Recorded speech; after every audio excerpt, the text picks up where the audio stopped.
সেশনটা ভালো ছিল, লাইট ছিল but high intensity, short but very good. আমরা অনেক কষ্ট করতেছি এখানে, ট্রাভেল করে এখানে training is not easy, but আলহামদুলিল্লাহ সবাই অনেক মোটিভেটেড আর ready to win and qualify. Our team is looking very good, alhamdulillah. I'm feeling very confident যে আমরা qualify করবো ইনশাল্লাহ।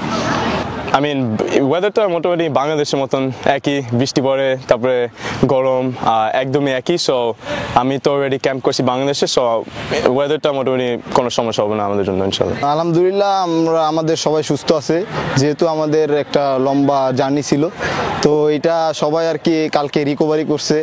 আমাদের হোটেলে কালকে একটা রিকভারি সেশন হয়েছে, আমরা আসার পরে আর কি হোটেলে মেবি সন্ধ্যার দিকে আমরা একটা রিকভারি সেশন করছি।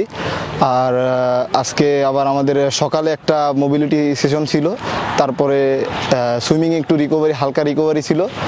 তারপর আমরা মাঠে আসছি, মাঠে এসে আমাদের লাইক মানে অতটা হাই ইন্টেন্সিটি না, মানে মোটামুটি একটা ভালো একটা সেশন গেছে।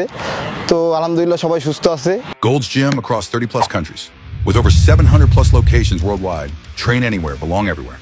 গতকালকে আসলে আমরা পৌঁছেছিলাম যে সময়টা আসলে আমাদের খুব টাইট স্কেজুল ছিল, একটা রাত জেগে এসেছি। সো গতকালকে তো তেমন আমরা কিছু করতে পারিনি, জাস্ট কিছু মোবিলিটি এক্সারসাইজ করেছি যেটা হোটেলে হয়েছে।